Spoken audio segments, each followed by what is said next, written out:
ये जो 24 कैंडिडेट हैं, तो मैं अपने आप को ये समझने की कोशिश किया, इन्होंने काम क्या किया। इन्होंने एक ही काम किया, वो ये काम किया कि किस तरीके से डॉक्टर जितेंद्र अवार्ड को दबाया जाए, किस तरीके से डॉक्टर जितेंद्र अवार्ड का वोट काटा जाए, किस तरीके से डॉक्टर जितेंद्र को अवार्ड को इलेक्शन हराया जाए।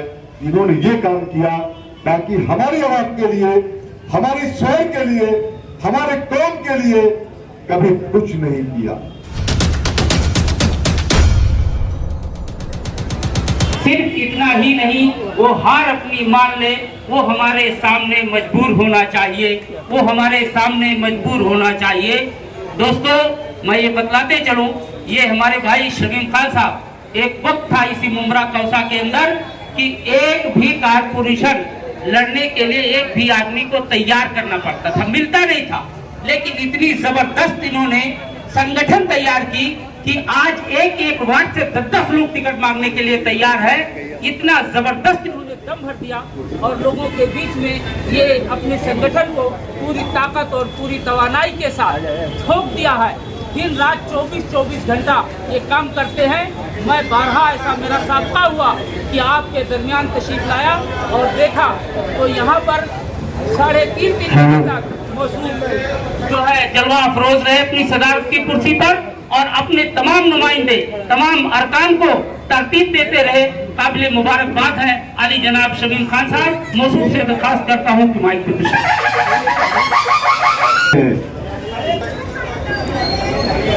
तमाम जिम्मेदारान दाइश पर मौजूद हमारे पार्टी के थाना जिला के मारेडी के प्रेसिडेंट मुफ्ती अशरफ साहब,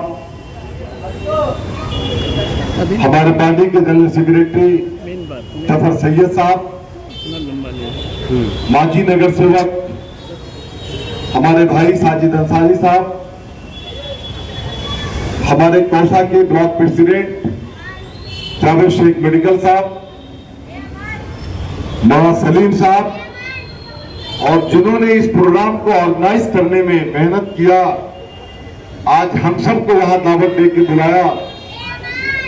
राष्ट्रवादी कांग्रेस पार्टी विधानसभा के वाइस प्रेसिडेंट जमील कुरैशी साहब और गुड्डू खानू और पार्टी के तमाम हमारे जिम्मेदार और मेरे पत्रकार भाइयों और मेरी बहनों, मैं सबसे पहले पत्रकार भाइयों का भी शुक्रिया अदा करता हूं कि आप लोग हमारी बातों को एक आईने की तरह आवाम तक पहुंचाने का आप लोग काम करते हैं।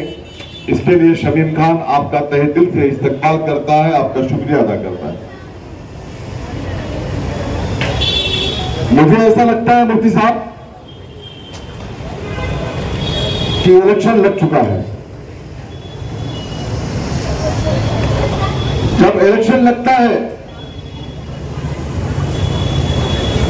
तो कुछ लोग, आज मैं मॉर्निंग में स्टेडियम में गया था जहां पे पर्चा दाखिला किया जाता है, नॉमिनेशन फॉर्म भरा जाता है, तो मैंने आरओ से पूछा, मैंने कहा सर नॉमिनेशन फॉर्म कितने जमा किए गए?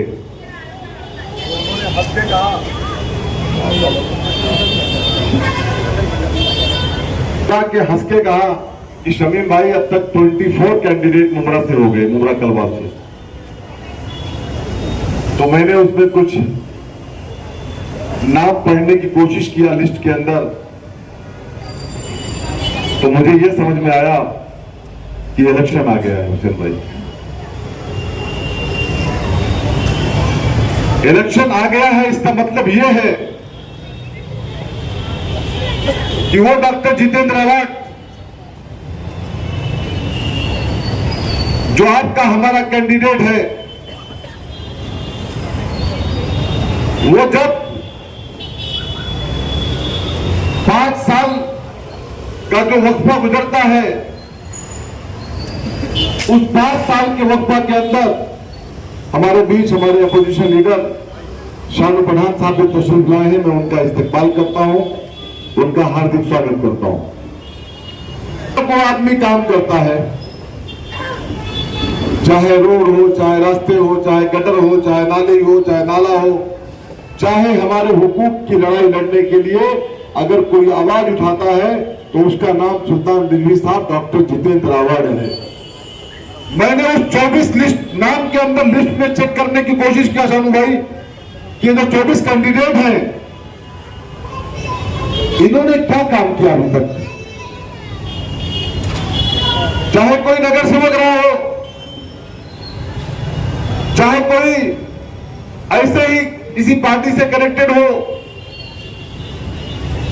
चाहे कोई एक एनजीओ से हो, तो मैं अपने आप को ये समझने की कोशिश किया वहां सलीम साहब कि इसमें इन्होंने जो लोग हैं 23 लोग एक को छोड़ करके इन्होंने काम क्या किया। तो बहुत दूर तक मैंने मेरा दिमाग चलाया तो मैंने समझा इन्होंने एक ही काम किया, वो ये काम किया कि किस तरीके से डॉक्टर जितेंद्र अवार्ड को दबाया जाए, किस तरीके से डॉक्टर जितेंद्र अवार्ड का वोट काटा जाए, किस तरीके से डॉक्टर जितेंद्र को अवार्ड को इलेक्शन हराया जाए। इन्होंने ये काम किया ताकि हमारी आवाज के लिए, हमारी स्वयं के लिए, हमारे कौम के लिए कभी कुछ नहीं किया। तब मैंने कहा कि इलेक्शन आ गया मुफ्ती साहब। आजकल शहर में बातें बहुत चल रही है। स्टेज से कहा जाता है, टोरेंट की बात मैं आपके बीच में करना चाहता हूं जो पत्रकार भाई लोग सुनना भी चाहते हैं, तो आज मैं इस मंच से उनका जवाब दे देता हूं। जो या डॉक्टर जितेंद्र अवार्ड पे छींटाकशी करने की कोशिश करते हैं। टोरेंट 2019 में आती है। ये बात Shamim Khan on the record कहता है। उस वक्त सरकार बीजेपी की होती है। बीजेपी हुकूमत के अंदर मुमरा करवा में टोरेंट आ जाती है। तब डॉक्टर जितेंद्र अवार्ड की सरकार नहीं थी, तब सरकार तुम्हारी थी। तब उस सरकार के, आप जिस सरकार के साथ आप अलायंस करके इलेक्शन लड़ना चाहते हो और लड़ रहे हो, तो उस वक्त वही देवेंद्र फडणवीस साहब जो आज अजीत दादा पवार साहब के साथ डिप्टी सीएम है, वही महाराष्ट्र के सीएम रहा करते थे। तब कहां गए थे आप? तब क्यों आवाज उठाई नहीं गई मुमरा के लिए? तब कोई आंदोलन क्यों नहीं किया गया? हाँ, डॉक्टर जितेंद्र अवार्ड शहर के आमदार थे, हैं और इंशाअल्लाह रहेंगे भी। लेकिन यही शानू पठान, यही शमीम खान नागपुर के अधिवेशन के अंदर डॉक्टर जितेंद्र अवार्ड के साथ जाकर के नागपुर के सीढ़ियों में बैठ करके प्रोटेस्ट करता है, आंदोलन करता है।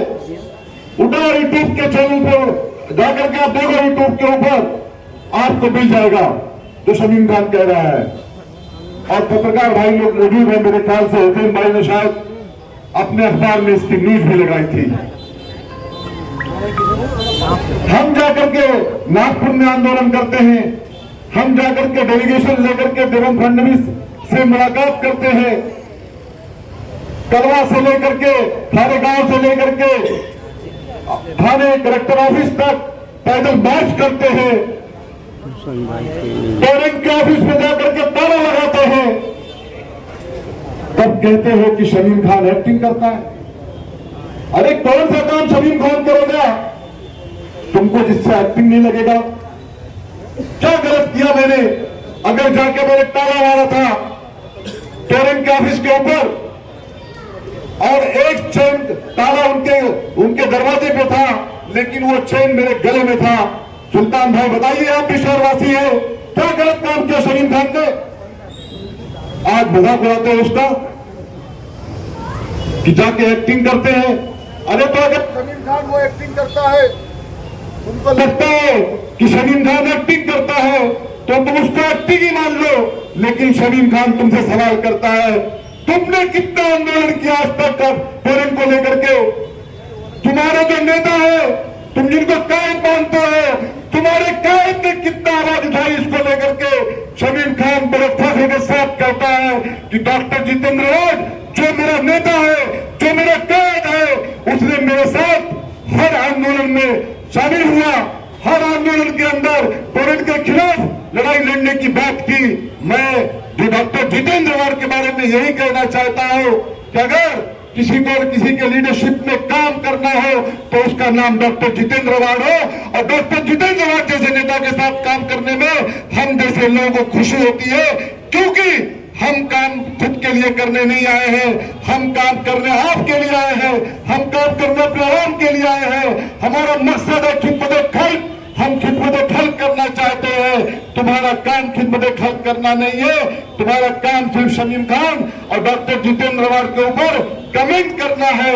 तो इंशाअल्लाह ताला आप कमेंट पे ही रह जाओगे। ये जनता है, जनार्दन है, सब जानती है।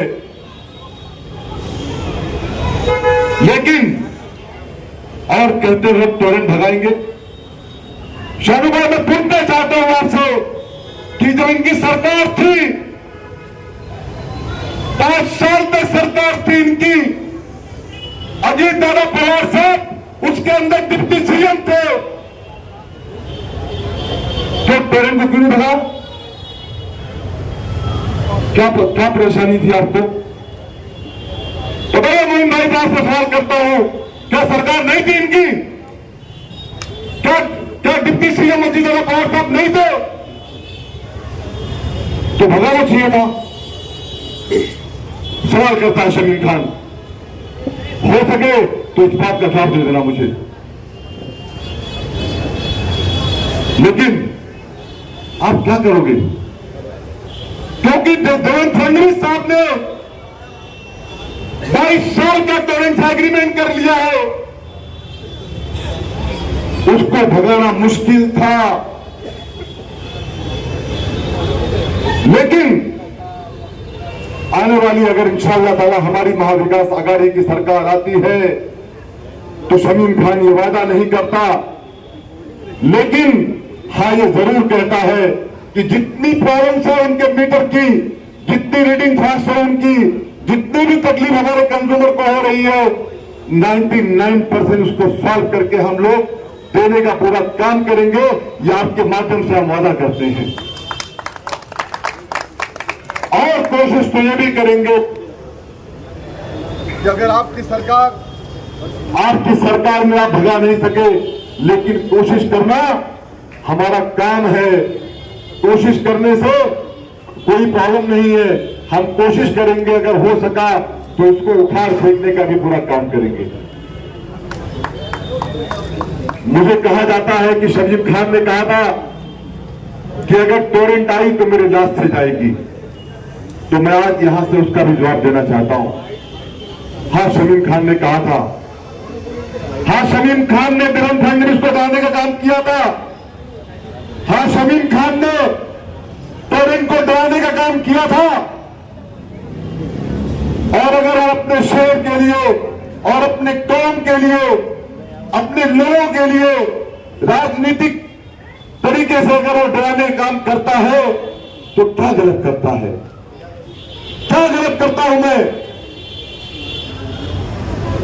लेकिन बार बार शमीम खान ने कहा था, अरे भाई तुमने तो कुछ भी नहीं कहा, तुमने तो कुछ भी नहीं किया, अगर कुछ किए हो तो बता दो।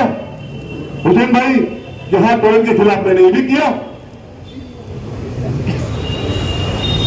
लेकिन हम आपसे वादा करते हैं कि इंशाअल्लाह ताला अल्लाह ने चाहा तो हम टोरेंट के खिलाफ थे, हम टोरेंट के खिलाफ हैं, हम टोरेंट के खिलाफ रहेंगे और उसके ऊपर जितना सख्त एक्शन हो सकेगा, हमारी सरकार आती है तो हम लोग लेने का पूरा काम करेंगे। आज के डेट में बयानात चल रहे हैं मुफ्ती साहब, कौम और मिल्लत की बातें की जाती है। मैं आपके कौम का रहबर हूं तो मैं आपके कौम का भाई हूं, ठीक है, मैं इसको मानता हूं, मैं इसको मानता हूं।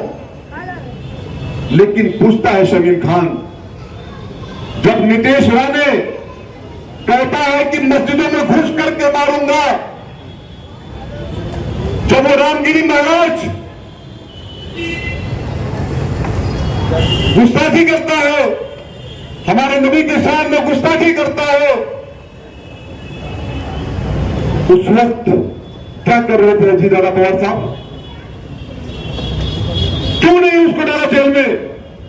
एक केले वाला, एक ठेले वाला, एक चिक्कू बेचने वाला, एक केला बेचने वाला, अगर मुफ्ती साहब एक छोटी गलती कर दे तो उसके ऊपर एफआईआर होता है, एनसी होती है, उसको 12 घंटा लॉकअप में बिठाया जाता है। लेकिन हमारी मस्जिदों को वो घुस करके मारेगा, हम जाकर के उलमाए कराम के साथ मिलकर के, उलमाए कराम और शहर के लोगों के साथ मिलकर स्टेशन में जाके अगर हम लोग वहां पे एफआईआर करते हैं, हमारे के ऊपर पूरे महाराष्ट्र, पूरे मुंबई के अंदर एफआईआर होता है, तो उस एफआईआर के ऊपर क्या मजबूरी है देवेंद्र फडणवीस साहब की, जो होम मिनिस्टर साहब है, उन्होंने क्यों नहीं डाला जेल में उसको? आप उसकी सरकार का एक हिस्सा हो, करवाना चाहिए था। अगर जितेंद्र आवाड होम मिनिस्टर होते तो जाकर के हम लोग उनके साथ बैठते और कहते कि सबसे पहला काम करो, उसको जेल में डालो। लेकिन सरकार आपकी, सत्ता आपका, लेकिन कुछ नहीं कर सके आप। लेकिन शमीम खान ने कल भी कहा था और आज फिर कहता है कि अगर तेरे में दम है तो एक बार उम्र आकर के दिखा, तुझे तेरी औकात बता देंगे हम लोग, जो तेरी गलतफहमी है वो दूर कर देंगे हम लोग। तो बात करता मस्जिदों में घुसने की, आटा मुमरा में 122 मस्जिदें हैं, एक मस्जिद में एंट्री करके दिखा, अगर तुझे जगह फैसला नहीं किया हम लोगों ने तो मुमरा में रहना बंद कर देंगे इंशाल्लाह ताला। बातें करना तो बहुत कुछ है, मैं बताने आया हूं मेरी पर्दा नशीन माए बहनों को जो अपने घरों से कर मेरी बातों को सुन रही होंगी, मेरे बुजुर्गों जो मेरे सामने बैठे हैं, कि आज हम जिस हालात से गुजर रहे हैं, देश के अंदर नफरत की आंधी चल रही है, हिंदुस्तान के अंदर सीए लग रहा है, लागू हो रहा है। उड़ीसा में मुफ्ती साहब, आसाम में लग गया। जब हम देखते हैं मीडिया के माध्यम से हमारी बहनों को ऐसे उठा के डब्बे में डाला जाता है, तो उनको यह समझ में नहीं आता कि ये मेरा घर था, अभी हमें पुलिस कहां लेके जा रही है। अगर आपने उस हालात को देखा होगा तो अगर उस वक्त आपको भी कहीं ना कहीं तकलीफ हुई होगी। कल के डेट में अगर महाराष्ट्र में इनकी गवर्नमेंट आती है तो ये महाराष्ट्र में भी लाएंगे एनआरसी और सीए। हमारी वक्फ बोर्ड की जमीनों को यह हड़प कर रहे हैं। हमें होशियार होना पड़ेगा, हमें बेदारी लानी पड़ेगी, आप में से एक लोगों को निकलना पड़ेगा, डोर टू डोर जाकर के बताना पड़ेगा कि जो घड़ी का सिंबल लेके घूम रहे हो वो घड़ी डॉक्टर जितेंद्र आवाड के हाथ से छीन ली गई है। वो घड़ी वो 85 साल वो 85 साल के उस बाप से छीन ली गई है जो कैंसर पेशेंट है, जो कैंसर पीड़ित है, जो चल नहीं सकता रास्ते में ठीक से, उस बाप को घर से बाहर निकाल दिया गया, उसकी घड़ी छीन ली गई। और वो घड़ी छीन करके अगर खुद के हाथ में पहन लेते तो शायद हम भी बात नहीं करते उनके बारे में, लेकिन घड़ी पहना दी गई किसके हाथ में? नरेंद्र मोदी के हाथ में। और चाबी किसके हाथ में? चाबी अमित शाह के हाथ में। और मैसेज चल रहा है शहर में, शानू भाई, बड़ी दे दी गई हाथ में अमित शाह जी के, और बातें होती है बड़ी बड़ी कौम और मिल्लत की। मैं इब्राहिम भाई कहना चाहता हूं, अगर वो घड़ी चाबी उनके हाथ में नहीं गई होती तो आज शायद आपके बीच में हमने बात की, और उल्टा चोर कोतवाल को डांटे। तो भाई उल्टा फोन आ रहा है लोगों के पास कि घड़ी का निशान डॉक्टर जितेंद्र अवार्ड का निशान है। अरे भाई ये आवाम को क्यों कंफ्यूज करते हो? डॉक्टर जितेंद्र अवार्ड का निशान तुतारी बजाता हुआ आदमी है। मैं अपनी आवाम से कहना चाहता हूँ, अपनी पर्दानशीन माओ बहनों से कहना चाहता हूँ कि आप तो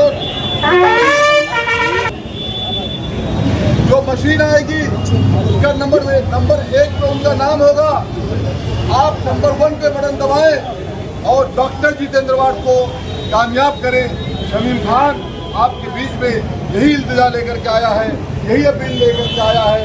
हाँ, मैं ये मानता हूँ काम में कुछ कमी हो सकती है, मैं ये नहीं कहता हूँ कि भाई साहब हर काम हो गया, लेकिन वादा है इंशाल्लाह आपसे जो काम अधूरा है उसको इंशाल्लाह ताला डॉक्टर जितेंद्र अवार्ड के नेतृत्व में बैठी हुई है टीम पूरा इंशाल्लाह ताला आगे का जो काम अधूरा है उसको हम लोग पूरा करने के लिए पूरी कोशिश करेंगे।